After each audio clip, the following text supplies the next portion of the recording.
BPSC परीक्षा को दोबारा कराने की मांग जो बिहार से शुरू हुई थी अब वो दिल्ली पहुंच गई है। यहाँ पर भी जो दिल्ली में तमाम स्टूडेंट्स हैं वो बिहार में लगातार जो छात्र प्रदर्शन कर रहे हैं उनके समर्थन में यहाँ पर आके खड़े हुए हैं। और ये तस्वीर केवल हम आपको गांधी विहार की दिखा रहे हैं, पर दरअसल तस्वीर इससे बहुत बड़ी है। मुखर्जी नगर हो या तमाम जो इलाके हैं जहाँ पे स्टूडेंट्स तैयारी करते हैं वो कुछ इसी तरीके से आक्रोशित है और ये कह रहे हैं कि चाहे विरोध कुछ भी हो लेकिन लाठी चार्ज करना या फिर इस तरीके से स्टूडेंट्स पर आके हमला बोलना कहां तक सही है। अब जरा तस्वीर देखिए, शिक्षा सत्याग्रह, यहाँ पर शिक्षा सत्याग्रह का शब्द इस्तेमाल किया गया है। सत्याग्रह से आप समझ सकते हैं ये वो शब्द है जिसका इस्तेमाल आजादी के समय बापू ने किया था और ऐसे में इस तरीके के भारी भरकम शब्दों का इस्तेमाल करना अपने आप में आक्रोश की ज्वाला को दिखाता है। अब जरा देखिए, 17वें BPSC re exam for all, अगर आज हार मान लिया तो फिर कभी नहीं जीतेंगे। और तमाम राजनीतिक दल भी जो हैं अब इसमें शामिल हो रहे हैं। प्रशांत किशोर का बार बार आना और उसके बाद उनको लेकर के भी अब स्टूडेंट्स में काफी ज्यादा आक्रोश है, क्योंकि स्टूडेंट्स का एक बात ये भी कहना है कि इसको राजनीतिक दिशा ना दें। ये राजनीतिक दिशा नहीं, ये भारत के कल की बात है, ये स्टूडेंट्स की बात है। और अगर यहाँ पर हम झुक गए तो तमाम जो पीसीएस परीक्षाएं होती है अलग अलग राज्यों में, कल इसी तरीके से तस्वीरें वहां पर आएंगी और हमें सहना पड़ेगा। ताकि हमें सहना ना पड़े इसीलिए आज बिहार आवाज उठा रहा है और ये तस्वीर है आवाज उठाने की। चलिए इनसे ही जानते हैं क्या कुछ मांग है और क्या कुछ कहना चाहते, कौन क्या कहेंगे आप? देखिए मैम, जो सेंटर, जो मेरा नाम दीपक कुमार है, मैं बिहार से हूँ, नवादा डिस्ट्रिक्ट से। मेरा डिमांड है कि आप जो एक बापू सभागार सेंटर का रद्द कर रहे हैं उसमें आप 12,000 बच्चों का रद्द कर रहे हैं। आप 12,000 बच्चों का ना देखिए, आप ऐसा देखिए तो 3 डिस्ट्रिक्ट बराबर होते, 3 डिस्ट्रिक्ट में करीब आ जाते 12,000 बच्चे, हर डिस्ट्रिक्ट में 4,000 3,000 बच्चे होते। इसलिए आप जो ये कर रहे हैं गलत है, इसलिए आप नॉर्मलाइजेशन इसको लागू करेंगे। आप एक समय जो बोल रहे हैं कि टेक्नोलॉजी हर जगह हुआ, कहीं पे सीसीटीवी फुटेज काम नहीं कर रहे थे, कहीं पे आप देखिएगा तो वहाँ पे बार कोड का सही से इस्तेमाल नहीं किया गया, कहीं से पेपर लेट दिया गया है, हर जगह की। आप एक बार बताइए, आप बोलते हैं कि आयोग बोलता है कि हमें प्रूफ दो, प्रूफ हम कहां से देंगे सर? आप ही आयोग है, आप ही प्रूफ देंगे। हम एलिगेशन लगा सकते हैं, इसलिए हमारी डिमांड है कि जितने भी एलिगेशन लगाए गए उस सारे प्रूफ का सीसीटीवी फुटेज आप निकालिए। ठीक है, क्या क्या कहेंगे इसमें? जैसे मैं ये एक बात कहना चाहूँगा, मेरा नाम सरोज कुमार है, कि जो आयोग है, आयोग कह रही है कि हम एक सेंटर पे हम पेपर कैंसिल करा दिए हैं, तो आयोग ये बताए कि ये आयोग की ही विफलता है कि आपने पेपर कैंसिल किया है। वहाँ पे पेपर जो लेट गए वो क्यों गए हैं? एक राजधानी के अंदर में जब आपके पैर के नीचे से जो पेपर वहाँ नहीं पहुँचते हैं समय से, तो ये आयोग की कहीं ना कहीं विफलता है। और आयोग कह रही है कि हमें बच्चे सबूत दें, तो हम सबूत कहाँ से दें? हम तो एक एडमिट कार्ड, पेन और आधार कार्ड लेके जाते हैं। मेरा ये कहना है कि बिहार लोक सेवा आयोग ने जब से नोटिफिकेशन जारी किया है उसके बाद से ही इसमें समस्या आ रही है।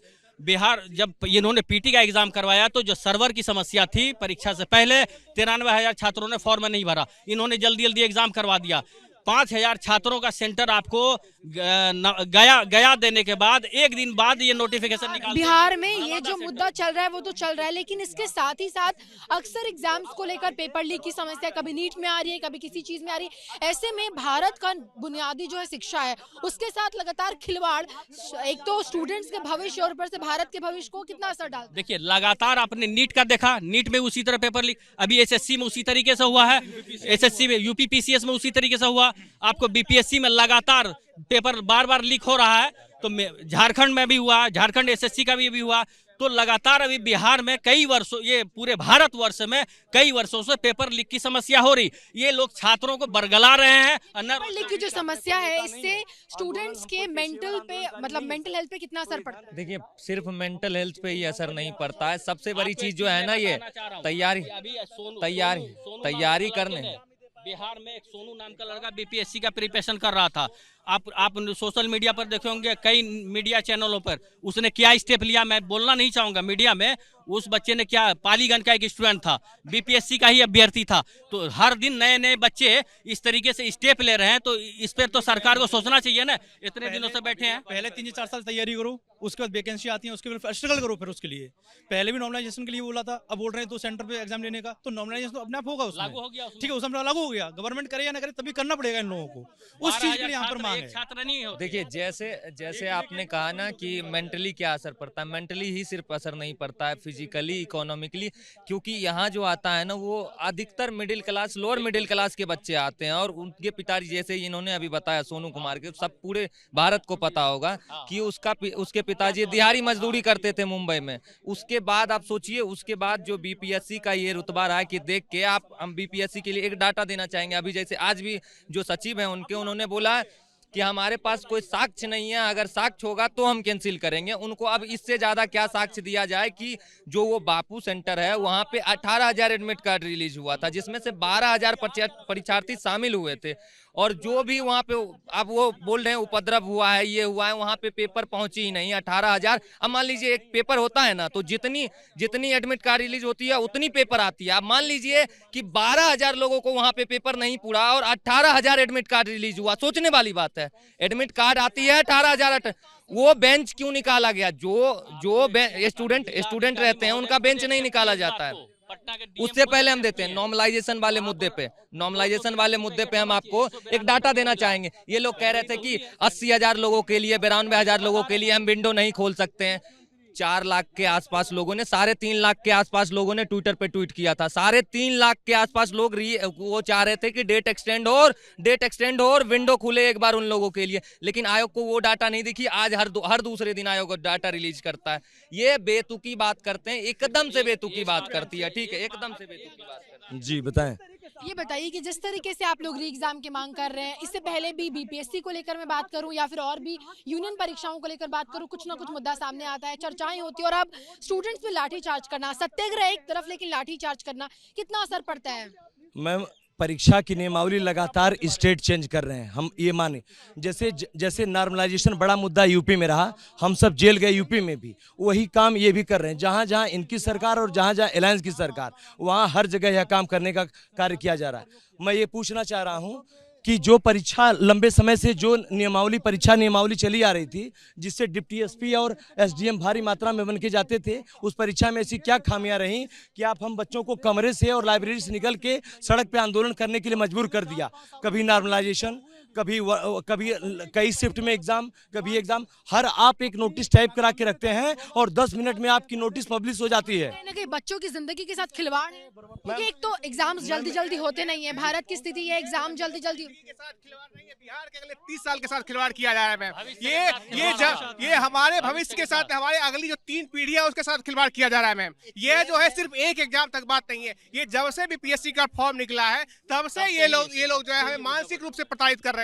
नोटिफिकेशन निकाले उसके बाद ये लोग नोटिफिकेशन जब से निकाले हैं तब से हम लोग को मानसिक रूप से प्रताड़ित कर रहे हैं। नोटिफिकेशन निकालते हैं, उसके बाद जो है प्राइवेट टीचर से मीटिंग कर रहे हैं। भैया क्यों? एग्जाम हम देंगे या एग्जाम वो देंगे? उसके बाद जो है ये एक प्राइवेट टीचर से पर्सनली मीटिंग करते हैं। उन्होंने ही कहा कि नॉर्मलाइजेशन कीजिए। उसके बाद टीचर क्या बोले हमको उससे मतलब है? टीचर तो अपना कोर्स बेचते हैं, हमारा भविष्य, वो तो हमारा भविष्य बेच रहे हैं, वो अपना कोर्स के साथ साथ मेरा भविष्य बेच रहे हैं। उसके बाद जो है हम लोग को बोले कि 15 नवंबर को हम लोग छात्रों को बुलाएंगे मीटिंग करने के लिए। हम लोग 30 नवंबर तक इंतजार करते रहे कि भैया मीटिंग के लिए हमें बुला लो। उसके बाद बोले कि हम एक पोर्टल ओपन करेंगे, पोल करवाएंगे छात्रों से नॉर्मलाइजेशन के सपोर्ट में है या नहीं है, वो सब भी नहीं हुआ। उसके बाद 3 दिसंबर को जो है वो एक नोटिस वायरल होता है कि यह जो है नॉर्मलाइजेशन जारी हो रहा है, तो उसके विरोध में हम लोगों ने यहाँ प्रोटेस्ट किया और 6 तारीख को पटना में प्रोटेस्ट हुआ। उसमें जो है हमारे जितने भी छात्र थे उनको लाठी से पीटा गया, वो एग्जाम नहीं दे पाए कुछ बच्चे। उसके बाद जो है शाम में नोटिफिकेशन निकालते, एक नोटिस निकालते हैं कि हम लोग नॉर्मलाइजेशन नहीं जारी कर रहे हैं। उसके बाद सर इतने दिन से आप हैं कहाँ? इतना मारने के बाद हम लोगों ने रिक्वेस्ट करा कि सर आप जो है हमारे एग्जाम जो है एक सप्ताह बढ़ा दीजिए, एक सप्ताह प्लीज बढ़ा दीजिए। वो एक सप्ताह तक अपना नोटिस नहीं बढ़ाए। उसके बाद एग्जाम 13 तारीख को लिए। जब हम एग्जाम दे के निकले हैं, मेरा सेंटर औरंगाबाद था, एग्जाम दे के निकले, फोन जो ही ऑन किए नोटिफिकेशन में आ रहा है कि एक न्यूज चैनल था, मुझे न्यूज चैनल का नाम याद नहीं आ रहा है, वह बोले हैं कि ये मुझे क्वेश्चन मिला है, मैं देखता हूँ कि क्वेश्चन वही है या अलग है। उसके बाद पता चल रहा है कि वही क्वेश्चन है। ट्विटर पे 12:38 से पूरा क्वेश्चन ट्रेंड हो रहा है, पूरा क्वेश्चन वायरल है, टेलीग्राम पे वायरल है। सर आप कर क्या रहे हैं? एक एग्जाम तो आप करवा नहीं रहे हैं। उसके बाद इसके इतना ही नहीं, मैं मेरी एक बात अभी आप खत्म, एक बात और है, यह सूचना प्रौद्योगिकी का युग है। क्वेश्चन एक कोने से दूसरे कोने में जाने में कितना समय लगता है? मुश्किल से 1 मिनट, इससे ज्यादा नहीं लगता। उससे भी कम लगता है। तो मैं ये तार्किक बातें हैं। आप एक सेंटर पे री एग्जाम कर रहे हैं, इसका मतलब ये है कि आप जो है क्वेश्चन वायरल हो रहा है, पेपर लीक हो रहा है, इसको वैलिडेट कर रहे हैं सर। आप ऐसा क्यों कर रहे हैं सर? आप हमारी जिंदगी के साथ क्यों खेल रहे हैं? आप हमारी जिंदगी के साथ क्यों खिलवाड़ कर रहे हैं सर? आप पूरे बिहार के भविष्य के साथ क्यों खिलवाड़ कर रहे हैं सर? Thank you. मैम, पूरे भारत के इतिहास में और यूपीएससी के इतिहास में किसी भी स्टेट कमीशन की सर्वाधिक वैकेंसी वाला ये सत्र है बिहार का। ये आंदोलन इसलिए भी हम लड़ेंगे अंतिम सांस तक, क्योंकि 2000 सीटों का सवाल है। 2000 भविष्य यहीं से बच्चे एसडीएम और डिप्टी एसपी बन के जाएंगे। हम इतनी आसानी से मानने वाले नहीं है मैम। तो देखिए, तमाम स्टूडेंट्स हैं जो यहाँ पर विरोध प्रदर्शन कर रहे हैं। कहना है कि ना केवल इस साल बल्कि बिहार के 30 साल के भविष्य के साथ खिलवाड़ हो रहा है, और अगर एक सेंटर में एग्जाम है तो तमाम सेंटर में हमारी बातों को क्यों नहीं माना जा रहा, और अगर हमारी मांग ऐसे नहीं मानी जाती तो जो प्रदर्शन जो पिछले 13 दिनों से बिहार में चल रहा है, जॉब दिल्ली में शुरू हुआ है, वो इसी तरीके से जारी रहेगा और हम आगे इस पर वो बड़े कदम उठाएंगे। दूसरी एक और बात जिस पर इन्होंने जोर डाली वो ये कि जिस तरीके से स्टूडेंट्स को प्रताड़ित किया जा रहा है फाइनेंशियली, क्योंकि सब मिडिल क्लास फैमिली से आकर यहाँ पर तैयारी करते हैं, फाइनेंशियली लाइबिलिटीज होती है फैमिली पे, मेंटली आप लगातार पढ़ रहे हैं और इस तरीके से पेपर लीक और तमाम चीज़ें आती है। ऐसे में हम पर इतना ज़्यादा मेंटल प्रेशर बढ़ जाता है कि हम गलत कदम उठाने तक मजबूर हो जाते हैं, और कई स्टूडेंट्स ने ऐसा उठाया है। फिलहाल ये तस्वीरें कुछ यहाँ गांधी बिहार से, ऐसी कुछ तस्वीरें दिल्ली के अलग अलग इलाकों से, खास करके जहाँ पे स्टूडेंट जाए वहाँ से देखने को मिल रही है।